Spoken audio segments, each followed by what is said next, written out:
Hey guys, thanks for tuning in to All in Our Heads. We really do appreciate your weekly listens and downloads and sharing. You guys have been awesome. If you can keep it up, that'd be great. Joe, what's the best way to listen to us? Our preferred app is the Laughable app for iPhone. Go to laughable.com/download for that app.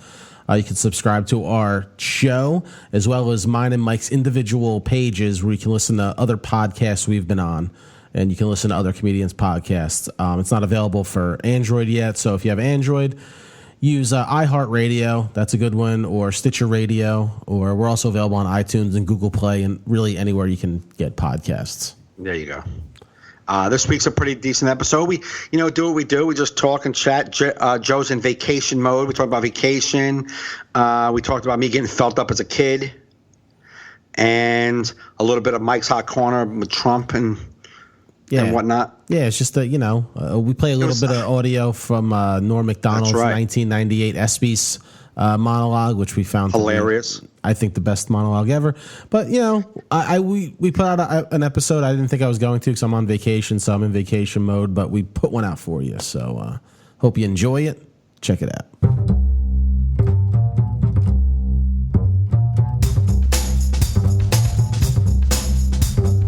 You're listening to All in Our Heads with Joe Fernandez and Mike Gaffney. Please enjoy the show.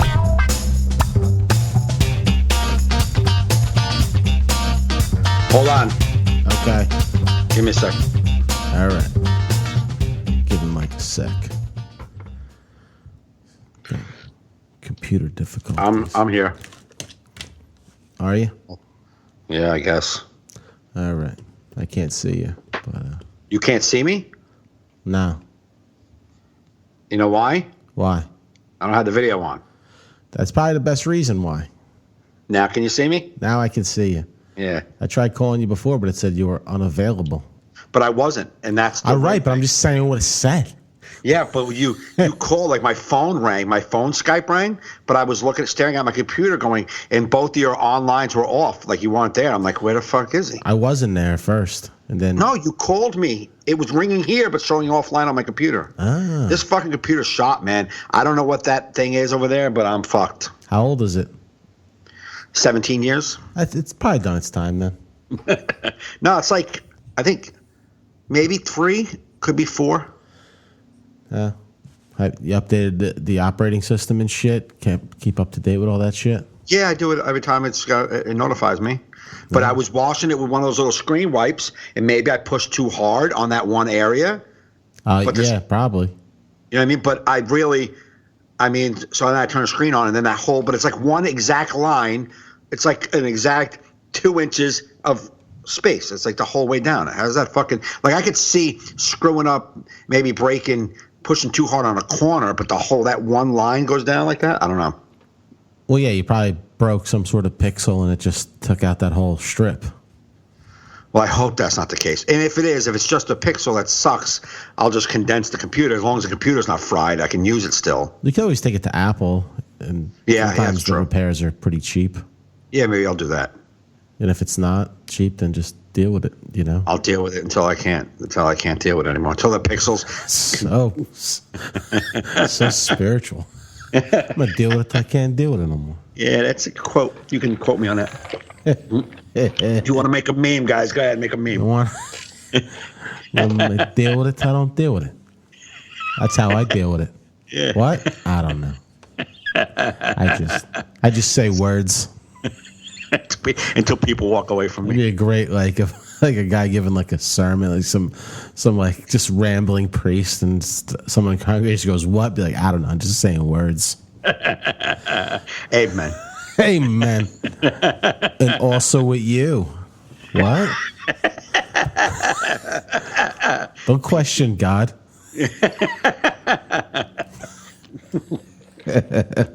Don't question God. He works in mysterious ways. Very mysterious. How mysterious? He ain't been around in a long time. I gotta say, he's quite mysterious. He's been MIA for quite a while. So how was your vacation, man? A lot of pictures. I saw a lot of tanning. Yeah, we just, a couple days we have great weather, man. Just sun. We basically woke up, did the buffet breakfast that came with the hotel, walked to the beach, sat there till we couldn't take it no more, came back, showered, go out to eat. It was just so. That's perfect, though. What else do you need? Sitting, bullshitting, talk about where we want to go next year, just talking about vacation. Right. That's awesome. It was too awesome. It was like too quick. Like, it was weird. Like, it was quick, but we like it that way. We never like to be someplace where we're like, we got to get the hell home. You're bored. Yeah. Like, we did it all in 3 days.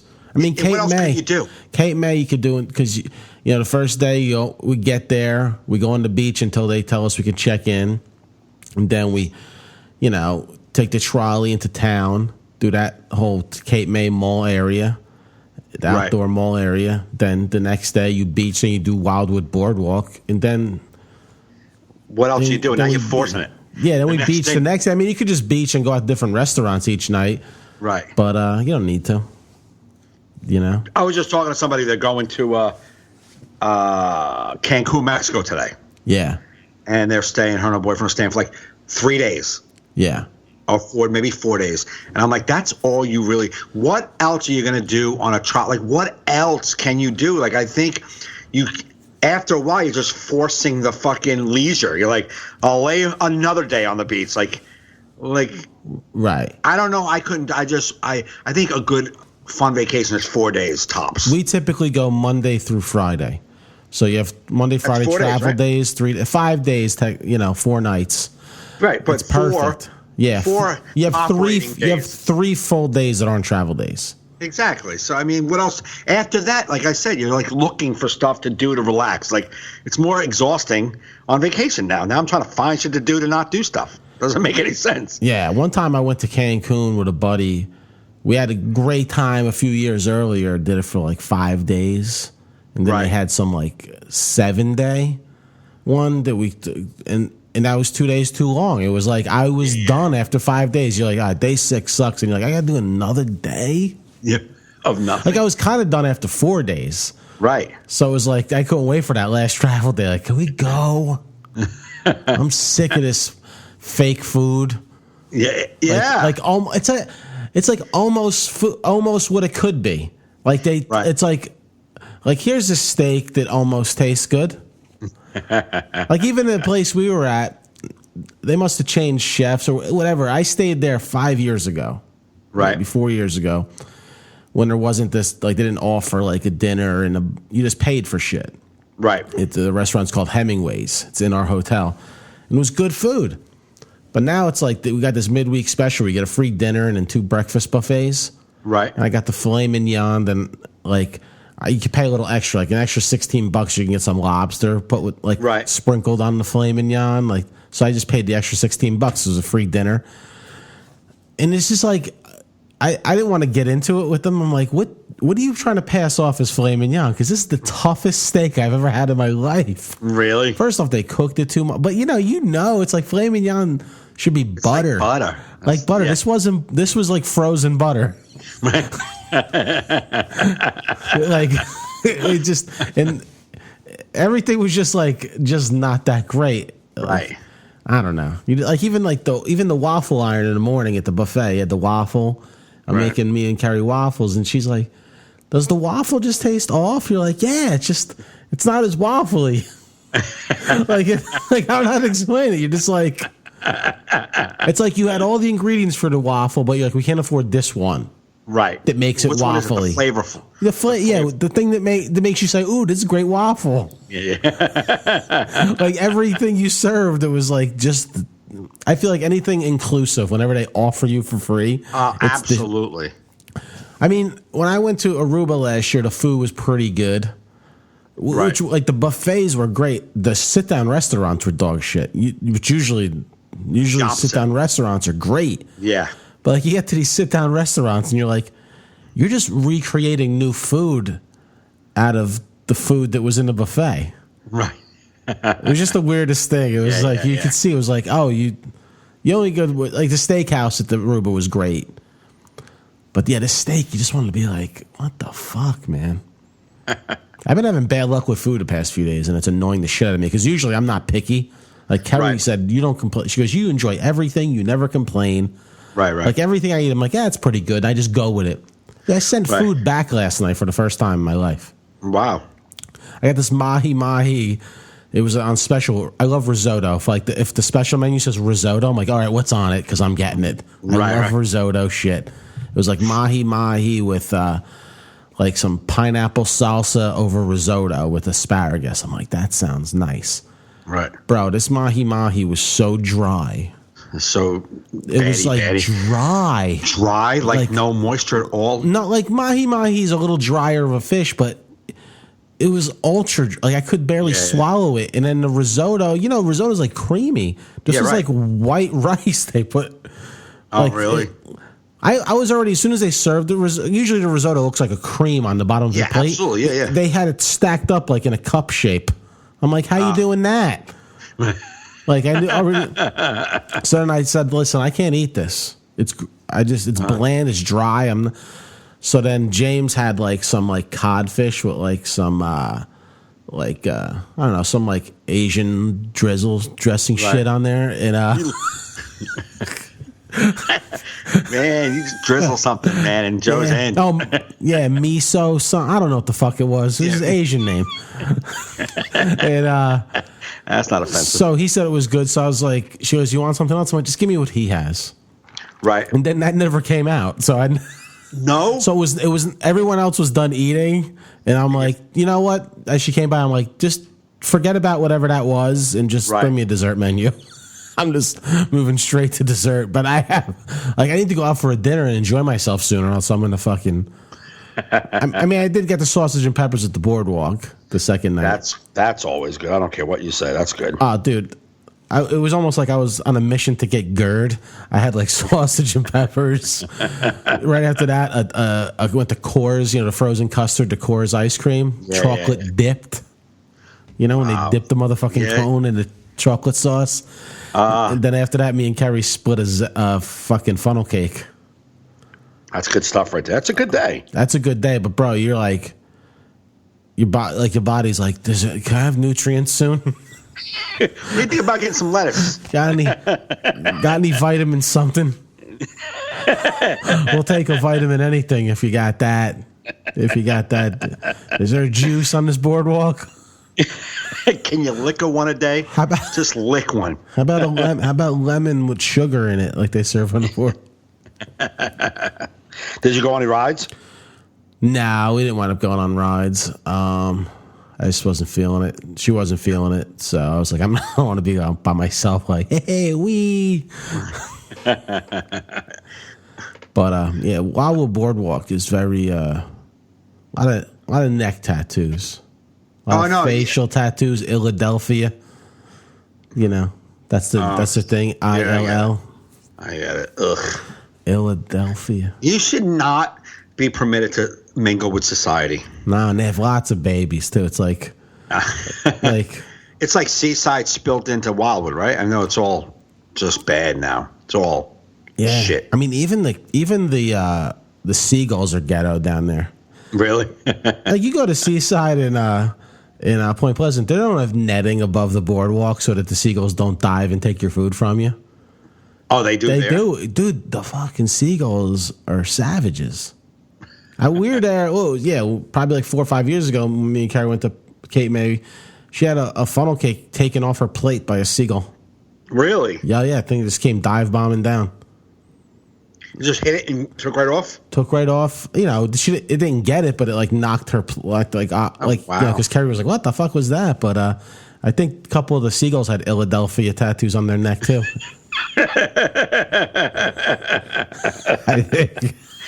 Philadelphia, man, you got to be fucking just have no concept of future and big picture when you fucking tattoo Philadelphia on your neck. Yeah, well, sometimes it's just ill because Yeah, I guess licensed to ill, but that's New York, so you're copying. Yeah, it's gross. Yeah, whatever it is, I don't give a fuck what it is. I remember a friend of mine. This dude I used to go to meetings with. There was a guy from Philly that like moved up to our area. Right. And he was referring to the city when he's like, "Yeah, I'm going to the city," and he kept referring to Philadelphia as that. My friend got so pissed off. He goes, "Ain't no fucking. That's not the city. You're right. Fucking brotherly love. Get the fuck out of here. He was so mad. Can't say you're going to the city and you're going to that. No. It's not the city. But I always remember. I remember him just going, fucking city of brotherly love. Get the fuck out of here. I thought it was like one of the funniest things I was ever around.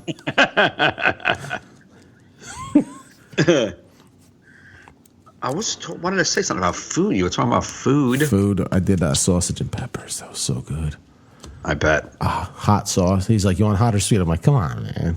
I don't like the hot, so I know Yeah. you do. I like sweet sausage and pepper. I just had to say, come on. He knew. I meant hot. It's like, Yeah.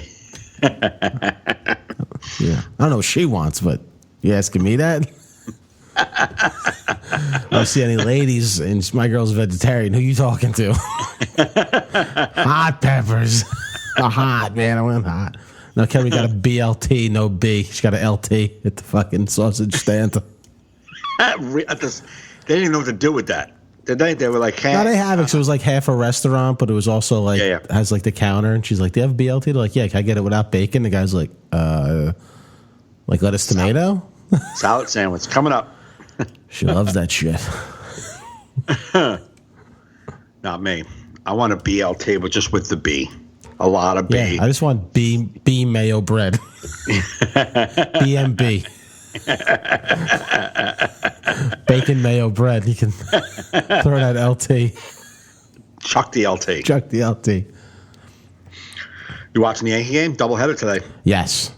I walked out of the room when Tyler Clipper was coming in, so I don't know what's going on because I didn't want to say it. Oh, we're losing 7-3. No, it's 3-0 still. Okay. No, and it's the top of the eighth, and it's no outs, man on first. Clint Frazier's on first, and batting is Romine. Good. No, yeah, it's a good. We need at least get the split this weekend, and we're in good shape. I hope so. Well, if we win both games today, it's No, if you win both games, but you always want to get the first one of a doubleheader because that second one could be a fucking nightmare. Especially yesterday with that 16-inning game. Oh, we need to win next. It was such a tough loss the night before. I felt it, man. I was home. I'm just watching. I see Chapman come in. I'm like, I just felt it. I felt he was going to blow it. Like, I did too. I'm like, he has too much neck sweat to be like calm and cool right now. What the fuck's going on? You're in Boston. How come I notice his neck sweat too? You're like, what? You're like, His neck is always glistening. yeah, but I don't think it's glistening when it's going to be good. No, you're right. You're right, because it's so funny you're saying that, and I saw his neck sweat last night on that like star tattoo he has on his neck. Yeah. I just saw that when they turned his back after he walked the first batter. I noticed that too. And I said, wow, he's sweaty as fuck, but I didn't think like you thought, like, he's going to lose. He's sweating so much. Didn't look good to me. And I was right. I was at Greenwich, and I just kept up there, like just watching watching the score and the pitch by pitch through my phone, through the app. I didn't get to watch the game though. Dude, I was at my first spot at Greenwich last night. There was a girl who came in. She was so fucking beautiful. Yeah. Just hit that just curly black hair. So like probably Spanish, maybe she was Spanish, Italian, but she was so she was with three other girls, and they walked in, and she was so fucking smoking, not hot, just gorgeous. Like anything I would draw up as a woman, she would possess everything I would draw. Right. She was just beautiful. She's probably like, maybe she was 25, 26. But she was just perfect. And I saw her go in, and 20 minutes later, I had to go on stage, and I did a fucking mediocre at best set because all I thought about was her. I was like, this girl, she fucked me up the whole set. Just too pretty. Too pretty. And she was sitting way to the right, so I had to look at her, but I knew she was there. You knew she was I knew she was there. And I'm like, no, every joke sucks. Everything I'm doing, I'm like, I have nothing. This sucks. Everybody else did good, but you were just in your head. It wasn't a great crowd to begin with. I mean, they weren't action packed. Yeah. And I did a lot of brand new stuff. And I just did that day brand new. You know what I'm saying? Like I did Dangerfields at 5:00 and all the brand new stuff worked well over there. And then I opened with the brand new joke over here, and it was mediocre. Yeah. And then because of the mediocre opening, I'm now a little like fuck on my heels trying to win this crowd back, and I felt like I kept talking to myself, just fuck winning them back, just be you, just relax. And that was my debate. You don't got to win them back, just be you. All right, relax. Then hype it up a little bit. Now relax. Hype it up a little bit. Relax. Like, is this a fucking debate for 12 and a half minutes?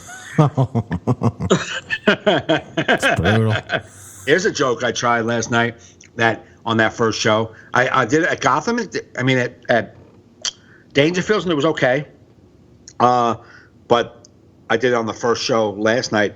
Probably not a good idea. It's a true story about me when I was like 9 years old. This is a real thing. When I was 9 years old, I don't know if I ever said it on the podcast before, a kid at school, we were like all joined the Cub Scouts at the same time. And the reason why most of my crew joined the Cub Scouts is because they were going to go on some field trips, and we just wanted to go on field trips. Like 9, 10-year-olds, we just wanted to go on field trips to give a fuck about tying a knot. Right. You know what I mean? Like, we just want to go places. Probably most kids. Probably no kids. So I'm like, Mom, I want to tie knots. Yeah. What can I do that, Boy Scouts? Well, let's get on this. I have no knot knowledge. So we joined the Cub Scouts, and the kid's leader, I guess one of the guys was like a volunteer, I don't know what the fuck he was, but he went to our school. The kid went to our school, and he would have sleepovers, and that kid had video games, like all the best video games. This is we're talking, 1980, 1979, 1980. Yeah. And so he had all the these cool video games. Mm-hmm. And we went to his house, and we would like just hang at his house. Yeah. And anytime we got in the car, there'd be like 4 or 5 kids in a van or a car. He would always let one sit in the front. The father. Okay. And then whoever sat in the front got his fucking leg and balls played with, pretty much. All right. Okay. Sounds like the start of a Netflix documentary. So he would reach over and tickle your knee. Oh. And rub your whole fucking your whole thigh. Oh, man. This is where the cast is going. So it happened to me, but I don't ever remember. We never talked about it. And my good friend who's from grammar school, we hung out I've been talking to him. I never really stopped talking to him the whole time, but we hung out maybe 5 years ago, 6 years ago. Okay. And I was like, yo, man, remember Mike's father? And he's like, yeah. And I'm like, did he, before I can say a word, he's like, grab your leg in the front seat? I'm like, yeah, man. He's like, yeah, he did that to a lot of people. And I was like, why didn't we talk about that shit? No one talked about it. So the joke, I tell that story, and the spin on it is I was a little embarrassed, but I also loved shotgun. So I mean, you know what I'm saying? It was like a price to pay to sit in the front seat. It's like, I want to be an adult. I don't know what adults do up here. Maybe that's what they do up here. Yeah. It's funny how no one ever argued. When you were a kid, you're like, shotgun, and everyone called shotgun. Yeah. No one ever called shotgun in that guy's car. I was one. I was like, shotgun. And like, yeah, Gaff, you can have it. Yeah, you can have it. You're like, I'm quick on the draw. Jesus, Boy Scouts paying off. All this training. I always had shotgun. Got the shotgun badge. No one ever fought me for it. And I'm like, I wonder why. Because my balls were being fondled. But I didn't know. You wanted shotgun that bad that you wanted a man to touch you? I didn't even know that it was a bad thing, man. And this is another thing I came up with. And I wrote this last night. I'm going to try it on stage. I don't give a fuck if it works or not. I'm going to try it. The truth is, as a parent, I'm a parent. You can't have every conversation with your kid. Every possible scenario with your kid? How the fuck you bring that up? Hey, what? You're just going to go down a list of shit? Some people are going to try to put shit in your asshole, without your permission. Don't let them. What are you bringing up? My dad had that conversation with me at breakfast one time about people putting things in my asshole. Well, you're good. But maybe you have an overall, hey, listen, man, if anybody ever makes you feel uncomfortable, come talk to me. But what are you going to go down everything that could possibly happen to you? Did you at least tell your kids not to ride shotgun with an adult? I'm like, well, it depends on how much you want to play with the radio, because I got to change the channel all the time. I had like a code. Did you have like a secret word when you were a kid? If like your parents like sent somebody to pick you up and you didn't know them? No, my parents didn't care enough about me to give me codes. Yeah, my mother never sent anybody to pick us up. But like back in the 80s when kids were getting, I guess, picked up a lot, they had like a news thing. She had a code word. So yeah. I'm like, Mom, what's our code word? I think it was like elephant or something. And like, we had this old guy next door, this really old guy named Mr. Hardy, this old dude. And one day I'm walking home from school and he goes, "Hey, Joey, you want to ride?" And I'm like, what's the code word? He's like, "What?" I just ran. I'm like, ah! I'm like, "Mom, Mr. Hardy's guy tried to kidnap me and kill me. He didn't say elephant." She's like, "What?" I think she even forgot the code word, but I just totally panicked. Ran screaming. Guy was trying to be helpful. I did talk. I mean, we talked to my kids. I said to my kids that no one will ever pick you up from school without you knowing they're coming. Yeah. Ever. And if it's an emergency, the principal, teachers will already know. No one's just going to show up. Right. Yeah. So don't go with anybody. I don't care if you know them. If they're friends of the family, they will not just show up without the principal knowing. Yeah. So that was my way of telling them. But you can't talk about every possible. Like, I can't want to, "Hey, Mikey, if you're out with your friends and your friends follow," I'm like, what do you might want to bring up every uncomfortable conversation with the kid at 8 years old? Yeah. Just, hey, I don't know what to say to you, but if somebody touches your balls, let me know. I don't know what to say. If you're in Boy Scouts and the guy touches your balls in the front seat, get in the back seat. What? If it makes you uncomfortable. If you don't, do you like your balls getting touched by anybody other than you? Then I would suggest you not sit in the front seat. Be like, "Okay, Dad, if you tie my Boy Scout bandana around my neck." Remember what we said. And a little kid like walking up to the car. "You want to sit in the front there, Tommy?" No, I don't like my balls touched. I'm going to go in the back there, Chief. What? Nice try, buddy. I don't know how you guys feel, but y'all want to come in the back with me because my dad says up front's ball touching. Poor camp leader don't even know fucking what?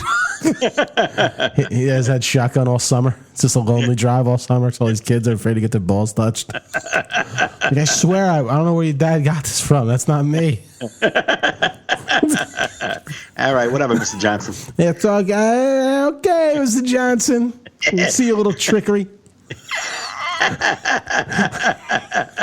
No, you can just sit up front. It's fun. Nah, I'm good. Nah, no. Yeah, no, I don't. I mean, no one ever talked to me about it, and we never discussed it with anybody. But it happened to everybody. Yeah, I feel like I don't think I had any friends that I know of that got diddled by anybody. Yeah, and we don't even know if it went any further because we slept over his house. Now, I don't remember being over his house, but maybe like twice. I don't remember sleeping over more than like 2 times. I don't remember that. And I do remember thinking back of how I felt sleeping over that guy's house, over their house. I always felt uneasy. I remember that feeling of not wanting to be there. Yeah, I wouldn't sleep at that person's house anyway. Yeah, but this is... Yeah. I know it's different time, but I'm not that much younger than you. Yeah, but you are. I'm not judging you for whatever you did in your life. At 8, 9 years old, 10 years old, I don't know any better. All I can remember is thinking about. I can remember that house being dark and not comfortable. What happened, if anything ever happened at that house, I have no idea. Yeah. I just remember the overall experience at that house being dark. There was a house like that in my town. I won't give the kid's name on podcast, but there was this Indian dude that like we used to drink with. No, at my age, our age, like a kid. Yeah, I know, but I get like you saying, I'm not going to give the guy's name out. And there's an Indian dude that we all drank with, I'm sure. 17 Patels in your neighborhood. There was a lot. There was a lot. 27 Patels you had hanging out, and no one could. No, but there's enough where you would know. You know what I mean? But It's like if you say right now, hey, there's this Indian broad that goes to comedy. I don't want to mention her name. Yeah, but we know who that is. Yeah, it's two. Like, there's Suba or her. Yeah, but we know who we'd be talking about. Yeah, right. No, yeah. You know what I mean? But Yeah, there was a handful. Okay. Anyway, All right. so we run into him at a party, whatever, blah blah blah, and then he's been hanging out with these like older dudes. They've been getting him beer. Right. So we go there one day. And he's like you're hanging there. The guy's like, yeah, we got booze. We're like, yeah, booze. And then like he's like, you guys want to like cook some food, like make pancakes? And we're like in his house, like Right. making pancakes. And I'm like, this just seems like odd. You know what I mean? Like, why are we making this guy pancakes? You know, like I know we got free booze and stuff. And then he's like, hey, you guys want to sleep over? I'm like, yeah, no, I'm good, man. I'm sleeping over. How old were you? 15, 16, Okay. maybe 16. We were young. And so me and my buddy Roger leave, and this kid stayed, you know, hung out with them. kid? Yeah, because he knew them already. Right. So I just never really kind of went. I used to see that house and see everybody. I see like people hanging there and stuff. Yeah. And it did come to light that there was schmarmy shit going on there. And Right. then I ran into an Indian dude at a meeting one time, years down the road, and he looked whack out of his brain. And I'm Wow. like, oh man, something happened there that night at the pancakes. You know what I mean? You just like You should have just like tested the kid out. Like, hey, you want a pancake? we were reminiscing, and then like that thing came up, like just that weird, because I didn't know, you know, you just think, oh, remember that weird dude? Like that's how I was talking to him. Remember that weird dude that would buy it? And he like shut down and like left. Really? I'm like, oh, doesn't remember. no, he that's a memory. I felt bad. I never saw him again. And I tried to Nice look for him. job, Joe. I didn't. Hey, man, we're just out smoking butts outside of a meeting, reminiscing about the weird guy that used to try to buy his beer. I didn't know I was.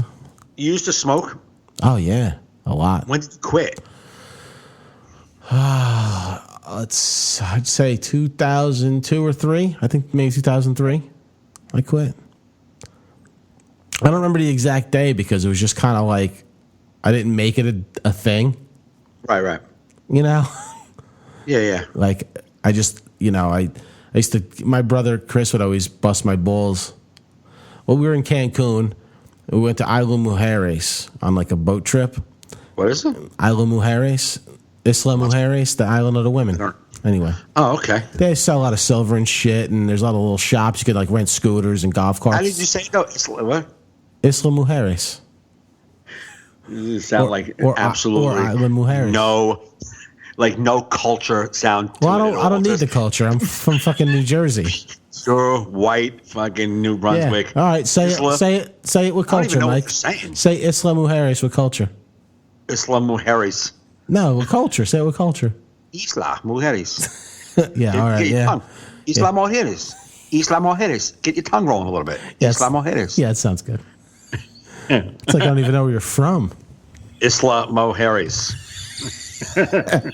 Anyway, I go to this little shop, this little bodega shop there, and they have like Marlboro cigarettes for like $1 a pack, Right. or like less than $1. It was insane. I bought the whole rack. I'm like, can I dump them in a bag? Just dump them all in a bag. I'm buying them all. Wow. But can you bring them back? Yeah, you can bring. I was gonna leave clothes there and just keep cigarettes in my suitcase. You know? It shows on your passport you checked in 7 pairs of shoes. You're coming home with none. Yeah, they don't check that. I was like, well, the worst they'll do is throw them out at the airport. Yeah. You know what I mean? Whatever. Right. But I'm chain smoking like a motherfucker because I have a zillion cigarettes. Yeah. Just on the beach in Cancun, just smoking. My brother's like, when are you gonna quit? I'm like, I don't know. I'm like, listen, man. You know, you come like your excuses. Yeah. I said, listen, man. The last cigarette of my pack has to be the end of the day. Like, if the end of the day, I have to smoke the last cigarette of a pack. If there's any left in the morning, I'm gonna smoke it. And if I smoke that one, I'm smoking. I can't have any unopened pack. It's literally got to be like the right moment. And he's like, whatever, you know, whatever you want to tell yourself. Right. So it was like, I don't know. One day, it was like probably a year after we had that conversation, and I'm just in my apartment one day. I was living in South River in this studio apartment for like a year, and that bullshit story I gave my brother just came to light. Like he's like I'm home alone, and it's my last cigarette of the pack. I have no cartons, nothing, no backup. So I said, "All right, let me just see if this will be my last cigarette." Right. So like I savored that motherfucker. I was like, I smoked it till like the filter, put it out, and I said, I woke up and I didn't buy a pack. I'm like, all right, if I'm gonna do this, I can't hang out with anybody. Right. So like I didn't see my friends for like 2 weeks. Stayed in the house. I just went to work and went home and like and chewed fucking pretzel rods like a wood chipper. Just fucking because I was like watching Yankee games. I was able to like pretend it was like a cigar almost. Yeah. I'm just like smoking pretzel rods. Yeah, like a child. Like a child. It got you through though. It got me through, and I fucking quit. So it was. I didn't make it a thing. I didn't like announce it to anybody. Right. That I was quitting. I didn't count the days. I didn't make, I didn't go to a meeting and be like, I'm 14 days away. I just stopped. Yeah. I didn't count it either. I didn't talk about it, but I didn't talk about it or announce it, but I definitely was counting days away from my last cigarette. There's no doubt about that. I was smoking almost 3.5 packs a day. Yeah. I was smoking the fuck out of cigarettes. I quit when I was 25. December 10th. It was December 10th. I just remember the date because I remember the date, man. It was the hardest thing I ever stopped in my life.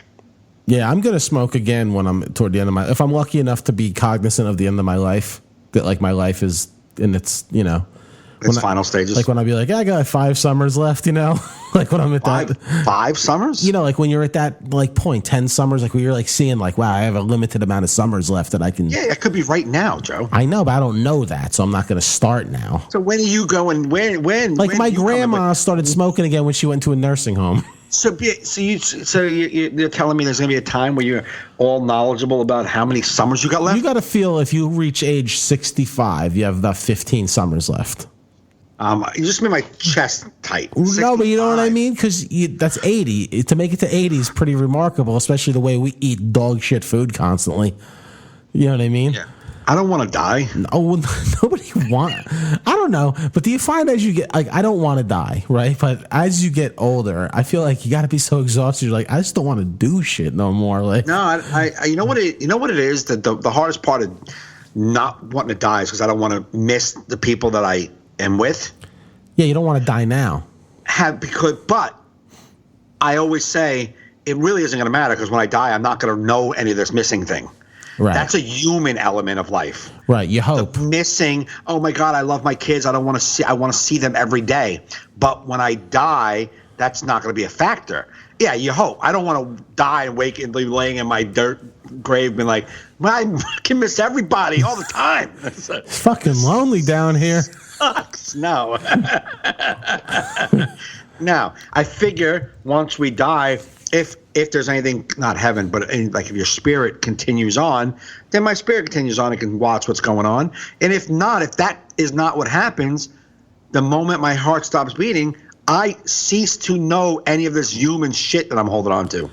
Yeah, I don't want to watch what's going on. It'd probably be dull. Just looking down and be like, and there he goes for coffee again.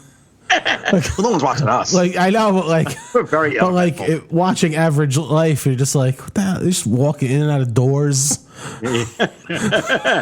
Just my whole family's just in and out of doors, and then they come out a few hours later to go through another door, and then they get into a car to get to another door, and then they're inside that thing for 8 hours, and they wake up. Like if you're in the sky looking down, you're like, this is boring. I try watching an ant colony for more than 10 seconds. No. I bet that is like, yeah. I bet watching us is like watching an ant colony. Yeah. But worse. Go. Like, what are you watching? Traffic? My grandson's in traffic.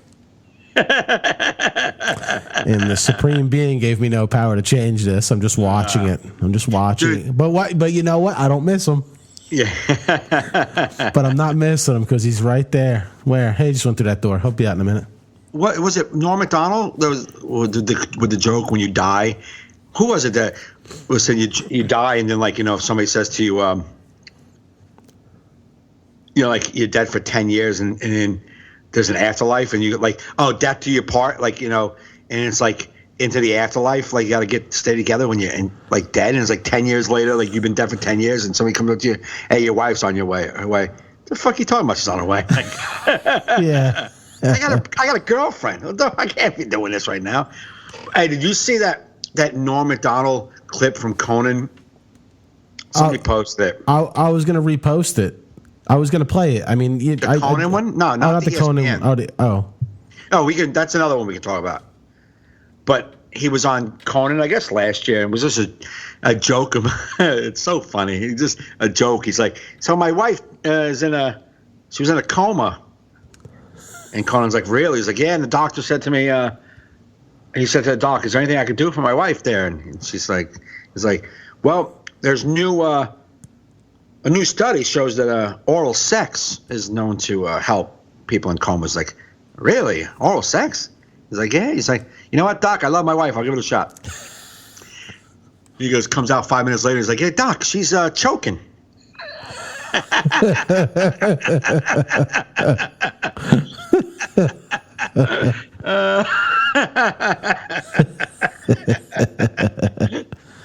Fucking Norm is hilarious. Yeah, ESPN thing. I was shocked I'd never seen that before. Me too. It was so fucking funny. So funny, man. Like it's the greatest monologue I've ever seen. Brutal. So good. Fucking, and it was like a huge roast to some of those players. I should play it on the cast. We should listen to it play it you for the should. listeners. You want to play it as we're listening? I'm going to play it as we're listening. Oh, wow. All right. Yeah, we're at the home studio. I got that shit. Usually it's a plug in and like we'll talk about it and then. No, we're going to listen to it live and hopefully. Nice. Hopefully you can hear it too. We'll see. As soon as whenever you want something to load on the internet, it's like it in that time. It's like it's dial up speed. Like my life becomes dial up. Like, what the fuck? Always. You ever show somebody? Let me show you something on my video. Want to check this video out? And then like they come to watch your phone and it like takes forever. They walk away. Pop. There it is. So yeah, this is Norm Macdonald, 1998, hosted the ESPYs. This is opening monologue, and a lot of these jokes didn't even make it to the airing because they don't do that live. So they cut it a lot of this when it aired. So this is like the first time people saw like the full thing. Oh, okay. So let's courtesy of Deadspin.com. Well, thank you very much. I'm very excited to be here. And I was asked to host the ESPYs this year. Yeah, hi, that's my name, Espen. When I was asked to host the ESPYs this year, folks, I said yes immediately for one reason and one reason only. This show has interns.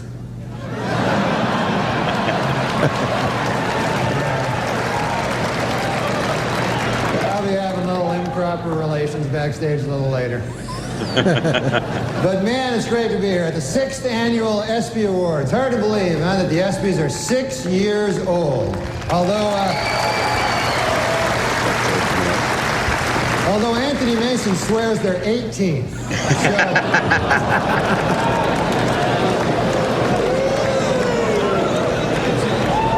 Yeah, he'll be having sex with the ESPYs in about 12 years. So I was a little late here tonight. I took a cab to the theater, folks. And I don't know if you've ever been in these New York City cabs, but I got one of those cabbies, couldn't speak English, Saw his name there on the dash. I couldn't even pronounce it. I think it was something like Hideki Arabu. I'm like,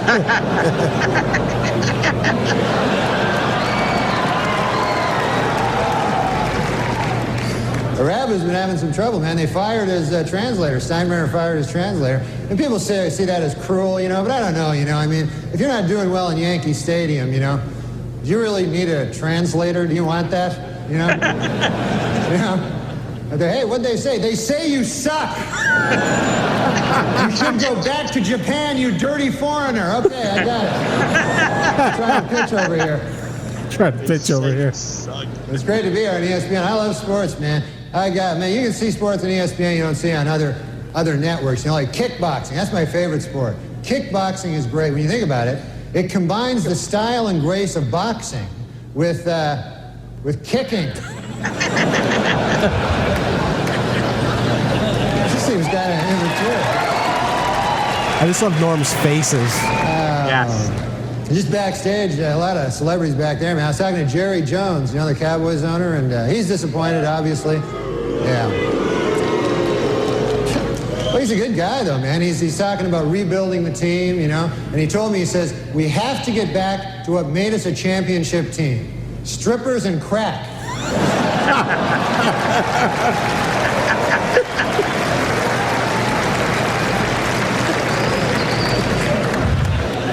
Hey, have you heard about this? Ted Turner and NBC plan to start their own rival football league to compete with the NFL. And not much known about the specifics of this new league, except for this, it will suck. They know that. Know that. So they might have trouble, getting advertisers when we know it will suck. And of course, congratulations to the Denver Broncos for winning the Super Bowl. How about that?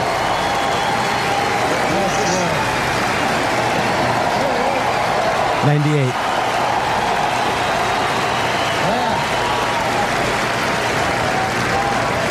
Yeah. Denver did great, There he is. I love the Denver fans, because for one thing, they don't wear food on their heads. That's nice.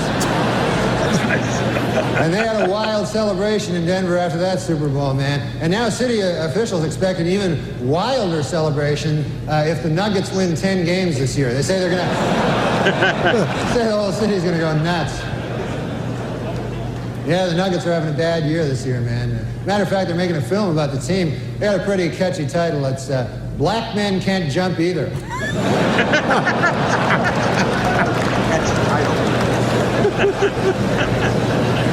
Well, NBA All-Star Weekend over. That was exciting, man. The East beat the West. Jeff Hornacek won the three-point shootout. Houston's Clyde Drexler and Cynthia Cooper won that exciting two-ball thing. And Charles Barkley won the throw a guy through a plate glass window contest. So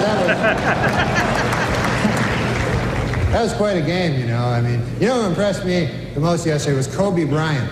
Unbelievable.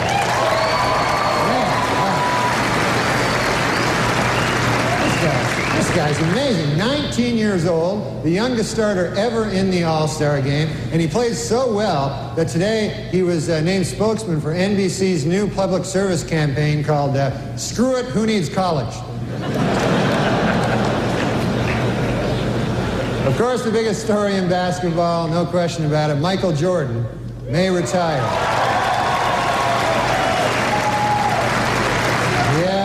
Michael Jordan may retire after this season, and it's terrible news for Bull fans, but it is terrific news for golf hustlers. They're happy about it. But Jordan is very serious, though, about leaving. In fact, he's already called the Hall of Fame to make sure that his plaque bears his basketball nickname, Air Jordan, and not his baseball nickname, Senior Crappy.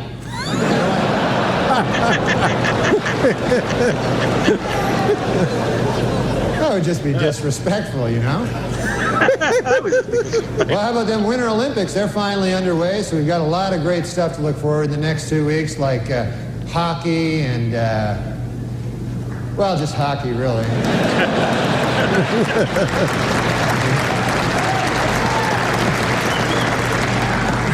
I was watching last night, I saw speed skating. And my goodness, could the outfits they wear be any tighter? Holy Lord. There was an East German woman, I swear, you could see the outline of her entire penis. It was...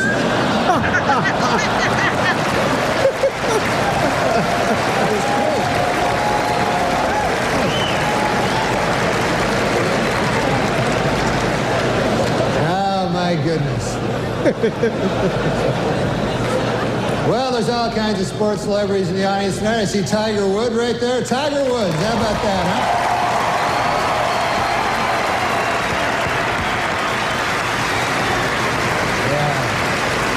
Yeah, he's up for golf. Of course, he's up for Golfer of the Year this ESPYs. And you know who I feel sorry for, folks, is the other two guys nominated for Golfer of the Year. You see these guys getting ready, It's like, hey, honey, have you seen my tuxedo? No, not the good one. The one I wear when I'm going to get my ass kicked. Have you seen that one?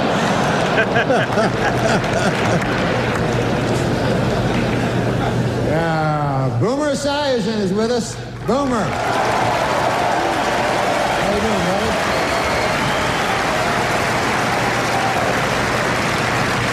Boomer, of course, will replace Frank Gifford on Monday Night Football next season. And Frank told reporters that this will allow him to spend more time with his wife and children. Then he broke down and cried for 45 minutes. So.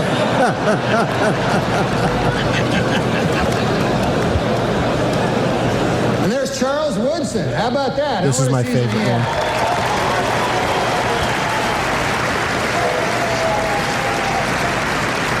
Great, man. He became the first defensive player to win the Heisman Trophy. And congratulations, Charles. That is something that no one can ever take away from you.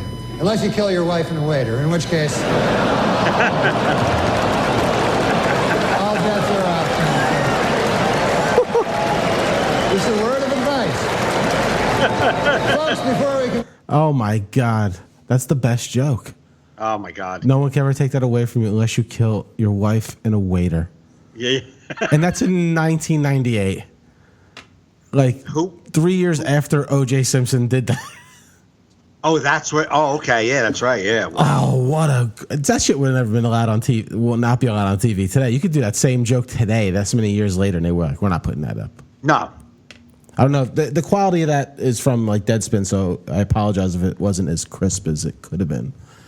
But That's just a funny man. I just am, like, in awe sometimes, shocked that he is not...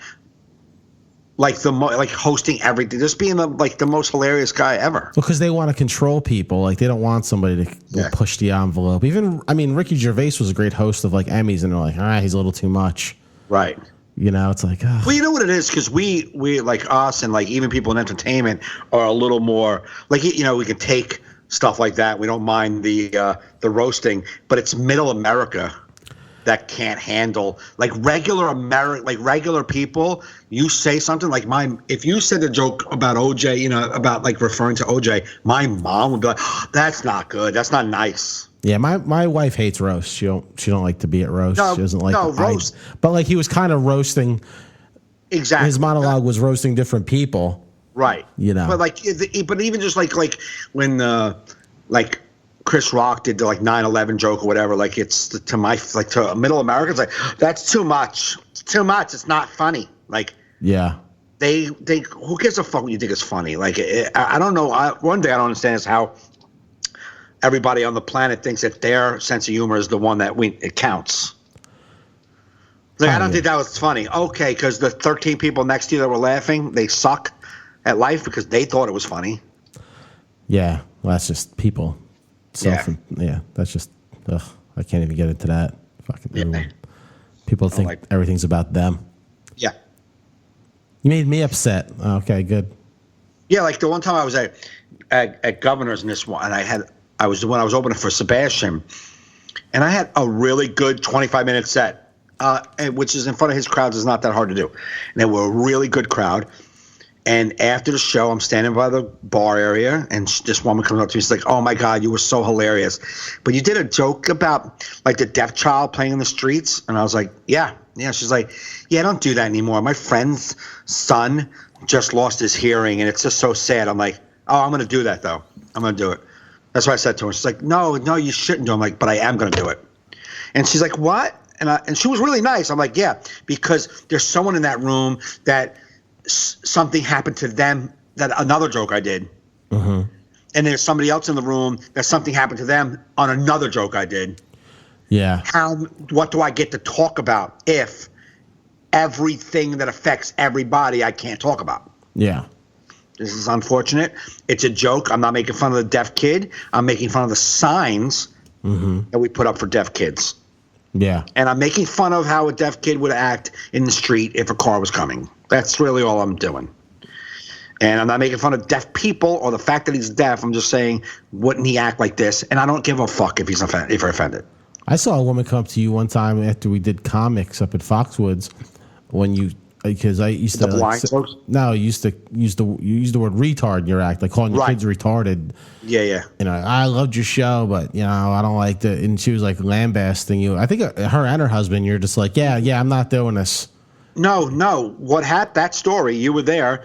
I did my blind material. She walked up with her son, who was blind, said he loved your blind jokes, but why did you have to use the word retarded? Right. Okay. Yeah. And I never call my kids retarded. I used to say the word retarded, referring to a couple of things in my act, just come out of me. And at the time when she addressed me, I was uncomfortable with the way she was talking to me. Yeah. But then I took her side, like, wow, I just did jokes about a blind person. Her son is blind. Right. She wasn't offended by that. She was offended by the word retarded, and I stopped using it. From that point on, I never used it again. Yeah, sometimes that word will come out of me, and like the crowds do go like, ugh.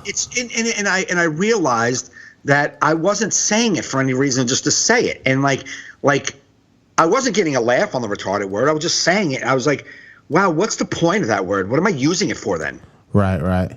So I dropped it because I realized it did offend people for no reason whatsoever. So she did help me. At the time, I was uncomfortable with her, her telling me that it sucked. But then that night, I was like, wow, her son is blind, and they laughed their asses off at the blind jokes. Mm-hmm.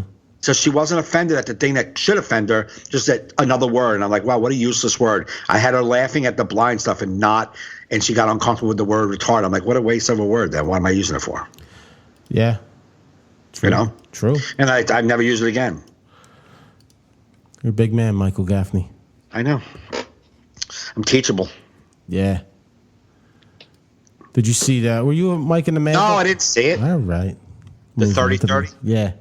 No, I didn't see it. But no, I'm not a big sports radio listener until recently.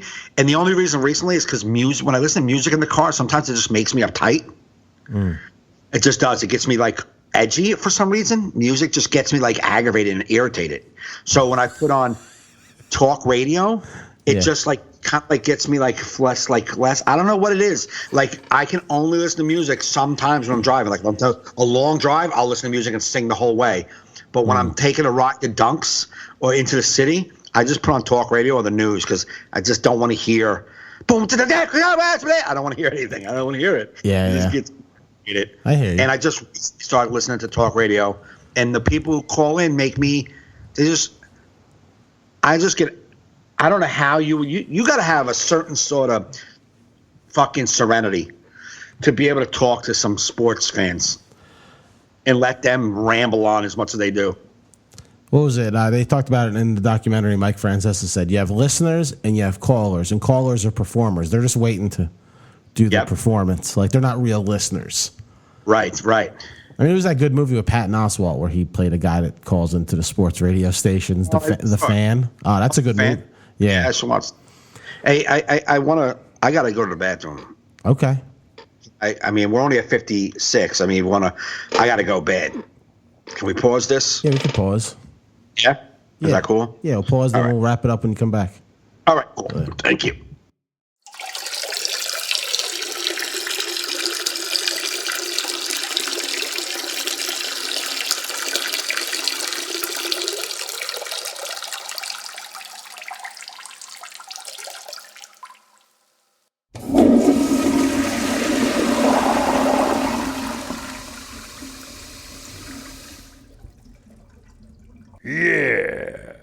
Oh my God. Hey Joe. How's it going? You all right? You back? Nope. All right.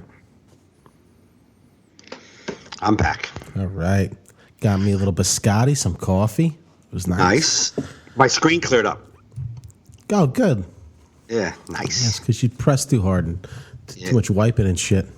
Yeah, the guy must have got shocked, and now it's back. Yeah, shock. He was like, oh, shock screen. So, that was. I had to go bad, man.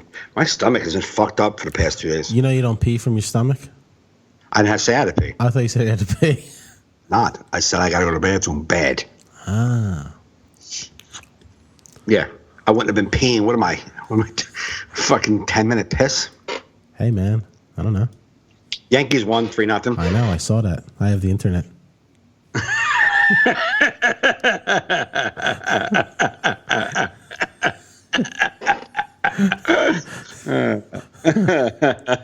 I have the internet. I do. I know you know that. No, you know that. I didn't know you know. So what were we talking about? Nothing important, were we? I don't know, dude. What do you think? I got memory? No, I don't. Exactly. So, boom. So, boom. I said I was working Greenwich last night. I did a couple of new jokes now, and you saw me post that picture of the lotion, of the eczema lotion that my son brushed his teeth with. Yeah. So I told that story on stage, but I'm trying to tell it to where I disguise that my son's 19. That he's like, you would think like a toddler did it. And then the punchline of the joke, the first punchline is, by the way, that I tell you my son's 19 years old. And then the next thing is, I said, why would you use that lotion? Because it says eczema. And this is real. It says eczema. And I think I put this on a post. I'm like, it says eczema. And he's like, I know what that meant. I thought that was like for sensitive teeth. And that's the last. Holy shit. Then that's the second part of the joke. And the third part is like, Dad, don't tell that story on stage. It's embarrassing to me. I'm like, embarrassing to you? I got to stand on stage and have people look at me. You're not even in the room. It's embarrassing to me. Did it work? Not at all. I bet because nobody knows what eczema is. You don't think so? No. Or no, it's not even to that part. No, that part kind of works. Okay. And I'm like, that part kind of works, and like him saying, but the part that me going, he's 19, getting nothing, and then like the eczema works a little bit. Well, maybe because they assume because he's not like a like the fact that they don't know that. I haven't. No, but an eczema, like a child wouldn't even put a thought to eczema. It's just a tube. No, I know that. But my thing is, I get it. I get what you're saying. But when I tell the story, I'm like, listen, this is you guys want to hear a cute story about my son? The little guy's adorable. Listen to what he did. And then I go and I say, he went into my cabinet and he took out a tube. I had a tube of lotion, and it says eczema, itchy skin lotion, and he brushed his teeth with it. And I get no laughs even on that. Yeah. I get more like, oh my God, is he sick? Is he dying? And then I go, oh, but he's fine. I mean, and by the way, I mentioned my son is 19. Mm-hmm. And that gets like, like that a little bit. And then I'm like, he's not. I said, why do you use eczema lotion for your tooth? He's like, I don't know what eczema meant. I thought it was for sensitive teeth. And I'm like, you didn't read the rest of the words that say itchy, dry, you know? And then I'm like, I got to tell this on stage. Like, no, Dad, it's embarrassing if you tell it on stage. I'm like, not for you. It's not embarrassing. It's for me. I got to stand there in front of everybody looking at me going, that's your kid? And that gets like a little chuckle, but I think the story is so much funnier. I'm like, I just don't know how they're not. I did it three different ways. The first way, and then I think that they are afraid that the kid's sick. Like they get like, oh my God, is he okay? So on the third way, I go, I got a little funny story about my son, and everything's fine. Everything was 100% fine. It's just a funny little story about the little guy. And then I tell the story. I'm like, how freaking silly is that? And then they look at me like, and I'm like, he's 19, and nobody goes, ha. They're just like, like it's just not working. That's weird. I'm like, that's a funny fucking story. I gotta hear you do it live and see why it's not working. It's tough to. I just think it's a funny story in general. I mean, like, why would it not be just funny? The fucking 19-year-old kid brushed his teeth with lotion. This isn't a toddler. It's a fucking 19-year-old human. Yeah. Maybe they think he's retarded. They're like, your son's retarded. No, I used to like. For a long time, like when he was early teens. Or maybe they saw it coming. Maybe they, you know what I mean? There's always that he's 19. Maybe. You know what I mean? I was another way I was going to do it. I haven't done it yet. Because it was that, like, what was that Greg Giraldo joke where he's like, it was like right after 9/11, he was doing it, like when they were going to war. He's like, this world's, I forget his exact joke. He was like, this world's just nuts. He's like, I don't even know how to talk to my kids about what's going on. My son's like, Dad, why do the bad guys hate us? Why do they hate us, Daddy? Why? And he's like, and he's 19. And he's like, I don't know, dummy. Why don't you fucking read the paper and form your own opinions? Right. You know? Right. Yeah. Like he does, like, why did they hate us, Daddy? Why? Yeah. He's like, and he's 19. He's like, what type of moron am I raising here? But I was going to do it a different way with, you want to hear a story about my son when he was younger? Yeah. You know what I mean? Yeah, And by younger, that's I mean yesterday. Exactly. That's Yeah. At the end of that, I'm like, oh, by younger, I mean last week. Yeah. You know what I mean? Like right before this show. Yeah. And then I was going to do another way of like, he's 19 months away from being 21 years old. Like, you know what I'm saying? Like, Yeah. That's good. That's Right? good. Yeah, and he's 19 months away from yeah. me. Just so you know, my son's 19 months away from being 21 years old. He's a fucking idiot. Yeah. So I as many ways I can try. It just was not working. I was like, what the fuck? And I was opening with it because I'm an idiot and I don't give a fuck. All right. Well, I mean, it's just there's a formula. You don't open with a new joke. Well, and that wasn't the very first words out of my mouth are, here's my brand new joke. I mean, I say about Hey, this is my brand new joke.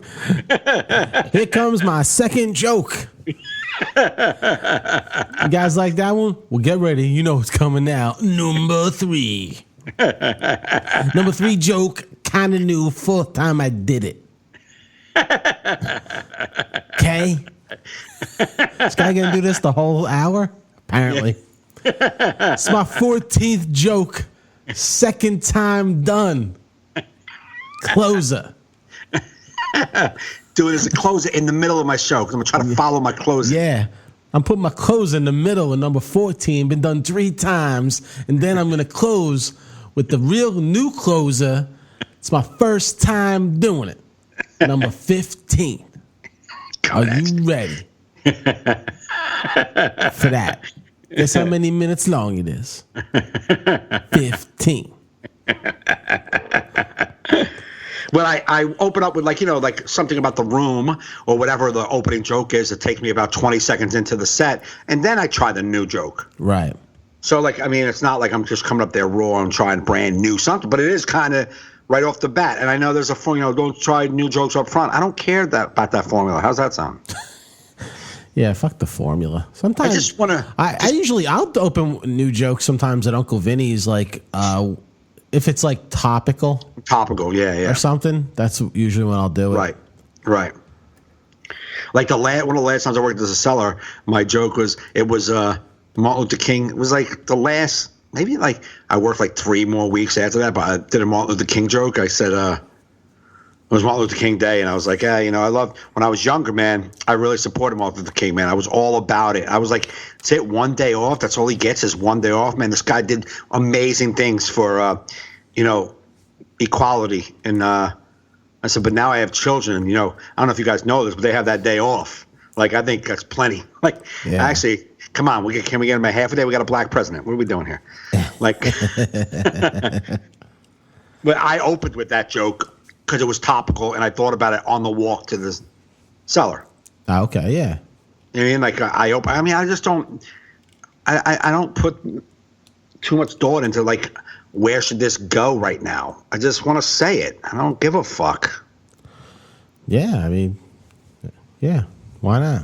And I think I'm a good enough comedian that I'll establish myself eventually. I mean, on last night's show at Greenwich, I would establish myself, and then like they were just a non-consistent crowd in general. So like they would give me something and then not give me something for a few minutes, and give me something and not give me something for a few minutes. The second show last night, the 10:30 show, was fucking on fire. They were awesome. Yeah. I did no wrong with them. Right. But I didn't do the child molesting joke. But I did do the toothpaste thing, and it was just okay, but they still were fucking on board. That didn't take much. It wasn't like I did that and they were like, oh, this guy's not good. They were like, okay. And then the next day they're like, aha, we like that too. Like, it's like, they wouldn't, I mean, they didn't abandon me a minute into my set. Like, he's not good enough for us. Right. Yeah. I don't know. I'm looking forward to getting back on stage. I've been off. I'll be off like all week. Just, it's weird. What are you doing tonight? Are you got I'm Game of Thrones tonight premiere, so doing that with the wife. And I was going to be on Gene. I was going to be going to the Compound Media Studios to go on Gino's show, but I postponed it till August because I was like, I'm in vacation. I don't want to like be having to run to the city. Right. You know what I mean? I'm just like, but that was tonight. No, it was going to be Tuesday. I just can't. I was like, you mind if I move it to a couple weeks? He's like, yeah, no problem, man. Fucking right. So I'll go to be on that in August. Okay. I just wanted to relax. Like, it was like almost like, because I had planned this relaxing week, and then I'm like, then he asked if I wanted to come on, and then I was like, oh, you just like, so you're saying yes to everything when you see a free thing in your schedule. Right. Yeah. Right. And then I'm like, I have so many months to go on after this. You know what I mean? Yeah. like, just chill, man. Let's just chill. Yeah. I was thinking about going in the city tonight just to hang out, but also the game's coming on at 8:00. I am not a Game of Thrones person, so I'm not doing that. But the Sunday Night Baseball is coming on, the Yankees, Boston. Like, why do I want to relax and just watch that? Yeah. I got to work. I mean, like, this working during the day thing is fucking exhausting. I'm interviewing like crazy to try to get another job. It's like, there's a lot going on, man. Where are you interviewing at? I'm interviewing everywhere. I've had like 3 or 4 different phone interviews. That's I'm good, like, though. That's good. Yeah, I'm just trying to get something with a little more hours. Like this thing is like probably like 15 hours a week, the job I'm doing right now, but it's not enough money. Yeah. This was good. If I got another job that was like 18 hours a week, that was better money, I could throw this in with it. Mm-hmm. And that was good. And I can make like $400 or $500 a week. But this by itself ain't cutting it. Yeah. So I had like 2 interviews already. And probably on Monday, Tuesday, I'll have the follow-up interviews with these people. And maybe I can both of those jobs like $17 an hour, 25 hours to 30 hours a week. Mm-hmm. So it'd be more closer to full-time. I don't really care. Like, none of that's stopping me from doing it. I don't care. I don't care, man. I'll figure it out. You'll figure it out, dude. Yeah. You'll figure that shit out. Yep. Yeah, I feel like I'm sitting here thinking of the podcast we just did. I'm like, man, I feel like I'm still like my brain's in vacation mode. I'm like, did I say anything today? Am I just like, oh yeah, blah? We've been talking, having fun. Yeah, but like in your mind, like I'm so relaxed, I don't even know what we talked about. So I'm like, nothing. Oh, okay, cool, like usual. So it's a good podcast. It's a good podcast. Good podcast. Yeah, we didn't talk about much. I mean, we talked about nothing really. Just fucking around, talk. I don't remember what we talked about. And I'm not in vacation mode. No, totally. That was good. But I wanted to talk about, talk about a little political stuff. I want to get too political, but I want to talk about some of it. Today or next week? Yeah, right now. Oh, all right. There's a few minutes. This is Mike's Hot Corner. We could do Mike's Hot Corner. I mean, it doesn't have to be Mike's Hot Corner. I know, but we created the hot corner and we've been cold on it for a while. We need to get back to heating it up there in your corner. You know what? We don't have to talk about it because it's like my passion behind it. It's just. That's fine. I don't think people shit it out. Yeah, other than James, I don't think anybody cares if we decide to hold off on politics for another week. Yeah, no. Sorry, James. No. I know you like our political talk, but I'm on vacation. I like to think the world is good. Yeah. Talking about palm trees and coconuts. It's today's National Ice Cream Day. Yeah. I mean, I got Edie's cookie dough ready to go in the freezer. Nice. All right. I mean, yeah, no, I don't want to take you out of vacation mode. And honestly, it was. I was just thinking about the stuff that, like I told you, I wanted to talk about what's hot in the conversation, what's being in the conversation of the country, what people talking about, and that was something that whatever the topic I was going to bring up was something to do like what we're all talking about. But it's like I'm over it as well. So Yeah, you just because you realize it's like a mouse wheel. Yeah, And yeah. you're just like, why? Whatever, man. Either put people in jail or don't. Just shut the fuck up. Right. The thing I wanted to do, and I wanted to say this, I don't know how to say it, but I don't want to open this fucking retarded debate that just seems so blind. But the email between Don Jr. and the Russian dude. Mm-hmm. In the email, the guy says, I have a lawyer for the Russian government who has some dirt on Hillary. And Donald Jr. was like, great, if that's true, I would love that. Now, if, say it all went through, say they went to the meeting and the woman did work for the Russian government and she did have dirt on Hillary, say that all happened, that would have been a crime. Right. Basically, because you're not supposed to take, help from a foreign country. Right. You're not supposed to get that kind of help. That's like espionage. You see what I'm saying? Treason, basically. Yeah. Yep. But because the information never was there was no information, it really is no crime. However, if I was online right now and somebody came on and said, hi, I'm a 15-year-old girl and I want to have sex with you. Right. And I said, oh, great, let's have sex. Where can I meet you? That's a crime. I just committed a crime. Right. Right? Because if you ever see, the intention was there. Chris Hansen made a whole goddamn show about it. To catch a predator, guys would just show up at a house going, oh, yeah, some 15-year-old girl emailed me, wants to blow me. Oh, no, I'm here. Like, what do you mean you're here? And that guy goes to jail. Yeah. That guy goes to jail, and nothing happened. He didn't fuck a 15-year-old girl. Nothing happened. All he did was respond to an email from a 15-year-old girl. So Donald Jr.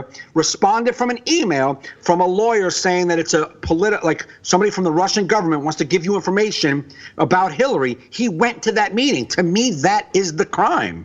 Right. It doesn't matter if anything panned out. Yeah. So, like, to me, no one's doing anything. That's the crime. And how anyone on the right can say, nah, anybody would take that meeting. No, that's the crime part. You're not supposed to take that meeting.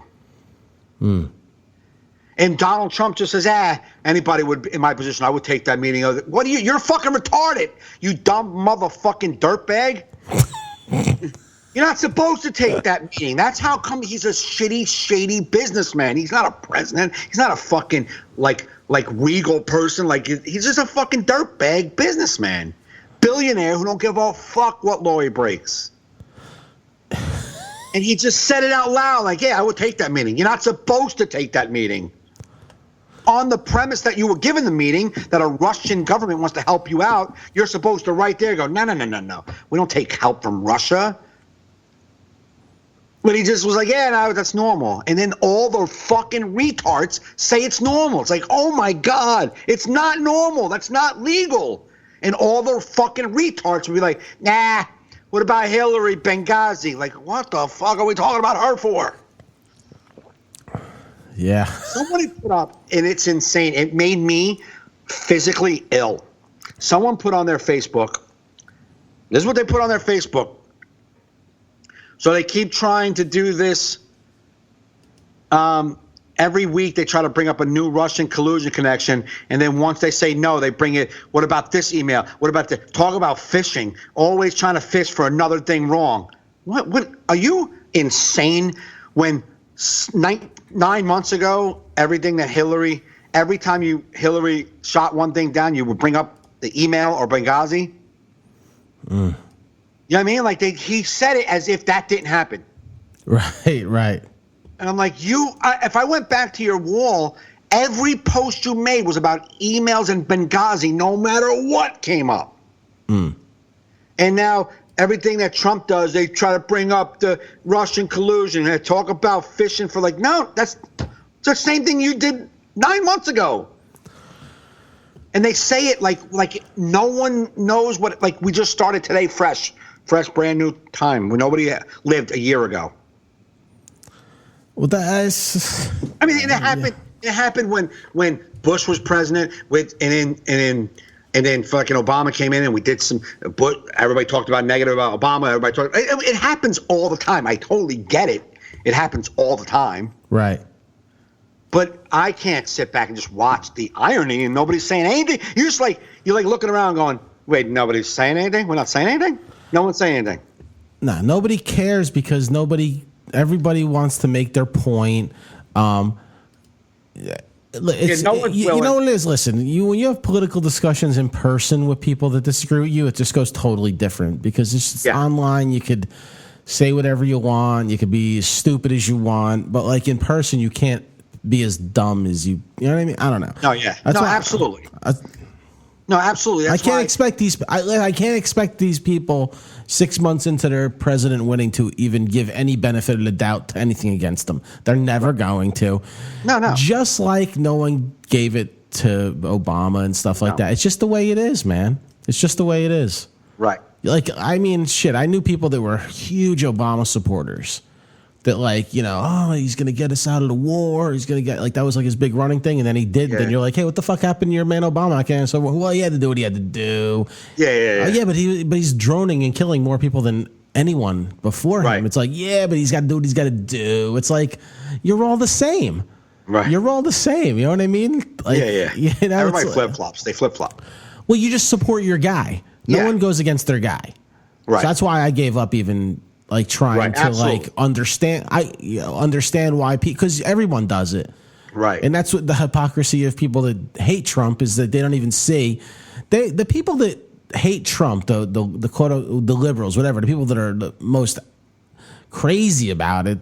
Right. That put their own fake news out or whatever, whether it's fake news or not, like bad research news. It's like you were the ones that didn't even support your actual candidates because you're fucking such flip-floppers. Right. You know what I mean? It's like...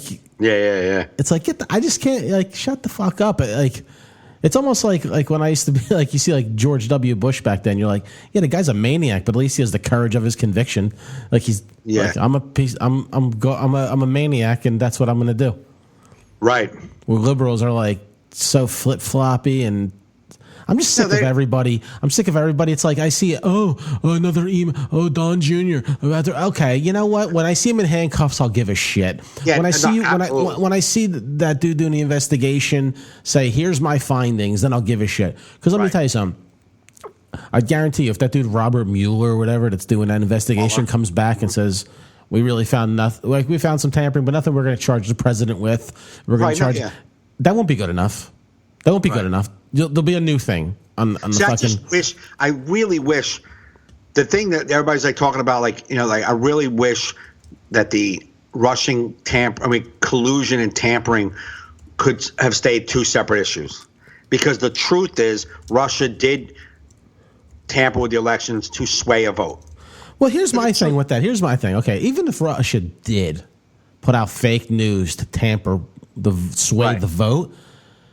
You shitty ass candidate couldn't, like, you know what I mean? Like, you couldn't combat it. Like, you still didn't get the votes. But that, I know 100%. But that's not good enough to go, oh well, let them do it.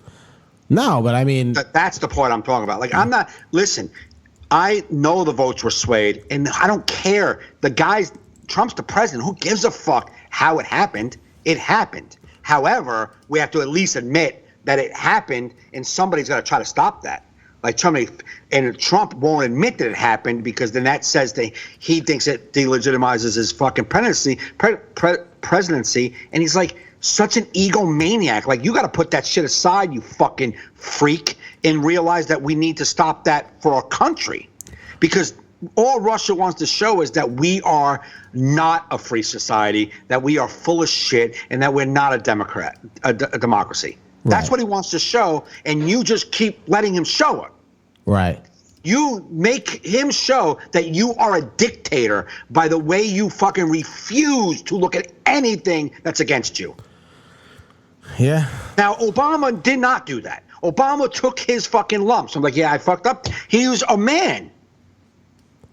Yeah. You know what I'm saying? Like, and Trump is he's a dictator. He will nothing, and his fucking dumb saluting followers think that if you not calling him on anything is giving him dictatorship powers, because you're allowing him to tell you what's true, and you know better. But But they you're don't allowed care. They don't care. That's why you can't get yourself worked up about it. No, they don't care because they don't see it like that. They see it like, well, that's my guy, and I don't care. It's like, no, your guy is showing the world he's a dictator by telling you what the truth is. Yeah. And they fall for it because they don't see the big picture. Get your head out of your ass and realize that we're all the same people in this country, and we need to stand up as a country and go, hey, Prez, you fucked up right there. You need to fix that. And let the president go, yeah, I know. We definitely got to fix that. Instead of, we don't care if you're a fucking ego, your big fucking turnout, your inauguration. Who cares, you fucking psychopath? It's July, and you still worrying about turnout to your inauguration? Yeah, but they voted for a guy like that. They love that he's fucking. The more he does this shit, they love him more. They wanted an outsider. That's what you don't get about it. It's like I know they wanted an outsider, but the outsider, they're refusing to look at the reality of, forget about what he's doing and how bad he is and what nonsense he sells them. Just the fact that it's not productive for the country. And they won't say that. No. Like, yes, there's just some things that aren't productive in this line of the. And like you said about George Bush, like Bush at least was a guy who owned his insanity, right? Right. So is Trump. Trump is owning his insanity. Yeah. The Democrats are always swarmy. They act like they're not. They suck. That's why I was hanging by my in-laws' pool last week, right? And I was talking with my father-in-law and we were talking about it, and I go, not only do I think nothing will happen to Trump with this whole investigation, I go, I think he'll win re-election. Right, of course he's. And I said, because I don't give the Democrats credit to, I have no faith in them to find a candidate that would. But even if they did find a candidate, the problem is they're going to go attacking Trump. And when you attack Trump, you attack his supporters. And his supporters are sensitive like him. And they're redneck fucking, like they are like him. Everything you say against Trump means they're bad. Yeah, but if he wins re-election in 3 years, then you got to, I mean, it's like the. But Bush won re-election, and we know he was fucking nuts. So yeah. I think it's settled down on him. So like, I guess that's what America wants. It's like smoke twice. Which is what's bad. Showing what America, like when Obama got elected the first time, I thought the best thing, aside Obama being elected, was the fact that we showed the world that maybe America is open to change. Right. That's what made me feel proud about that. Like, look at world, we're trying to be better. And then we elect psycho, and the world sits back and goes, well, maybe it was a fucked up way their elections worked, and they'll fix it. And then if we do it again, the world's going to be like, oh, they really are just a fucked up country. Yeah. You know what I mean? Mm-hmm. That's just the way it's going to work out. And the reason why the stubborn Trump supporter will not allow it to go away is because the annoying liberals keep chirping at their ear like, you guys sucks, you guys suck, you guys suck. It's like, we won though. They get their puffy chest. Yeah. That's why I'm not against them. Like, you're being fooled, and I get it. You're being suckered. I'm not fighting you on it anymore. Just get your shit together and figure it out. I don't want to talk shit about you or your fucking dude. Your dude, I don't give a fuck. I want to be the country we are. I don't care about how much you fuck. I don't care. Yeah. I don't care. I know I'm not convincing anybody. That's why the Democrats can't go attacking. You can't go trying to convince. Yeah. You got to go and show them you are this, not he's that. Who gives a fuck? We know what he is. Don't try to make him bad. I agree, man. I just, like I said, I just can't even like fucking entertain it anymore. I know. Like, no, I know, at this moment, I'm like, whatever, man. Like people bring, like, I don't know. I just can't. I can't give a shit anymore. I don't give a shit because I feel I know. I can't. I watch the news. It's like, I get it. You just want me to keep watching, so you just keep telling me shit. You just keep telling me. You had me in for a minute, and I fucking wasn't seeing your fucking schmarminess. You fucking media. You fooled me for a brief moment. And I'm like, wait, you're just doing the same thing every day. Right. You know what I mean? And it's like, you guys are all fucking schmarmy, because how are you off on the weekends, MSNBC, with no news happening? You're showing inmates in prison all fucking weekend? Yeah. You progressive motherfuckers. You're making money. You liberals preach about the prison complex. Right. And they make their weekend money off of showing it. Right. Fuck you, MSNBC. Go fuck yourselves. You're garbage. Yeah. You're garbage, and the news is over for you on the weekends because you guys need a weekend off because the news, So Right. fuck you. I'm done. Oh shit. I'm done. All right. What happened? I don't know. Hold on. Drama in the Gaffney house. All right. Well, No, I'm not. Whoa, what was that? Were you talking to me or? No. All right. Okay. I was about to do plugs before Mike yelled into the All right, microphone. let's plug it up. We'll end it. Yes, the end of the month, I will be at the Comedy Works Bristol, PA. That will be, what is that, July 28th and 29th, 9 p.m. shows. So come out. And then August, oh man, what the fuck's going on my calendar? Jesus. Okay, August 9th and 10th, I'll be headlining Uncle Vinny's Comedy Club in Point Pleasant. So those are my next shows. So go to joefernandez.net to get links to those tickets. And Mike, what do you got? I got Thursday I'm at Dangerfields for the Character Floyd, and then Saturday I'm also there. So Okay. the Saturday show's a 5:00 show. It's an early show, but it was actually a pretty good show. And the Saturday, the Thursday's an 8:00 show at Dangerfields. It's Bob DeBono's Character Floyd. Actually, a really good show. It was fun. Awesome, man. Go see Mike at Dangerfields. And then the weekend you're where? And that's it. No, a week. At Saturday I'm at Dangerfields, and that's Dangerfield. it. Okay. Yeah, I'm not anywhere else for a while. I'm in Vegas in August. That's it. All right. So go to MikeGaffneyLive.com. Hey, everybody. Thanks for downloading. Thanks for listening. You listen, go to joefernandez.net, MikeGaffneyLive.com. Yeah, I'm on vacation, brain. That's all right. I can't think. And You've been listening. to all I have the stuff. All in our heads and stuff. Thanks.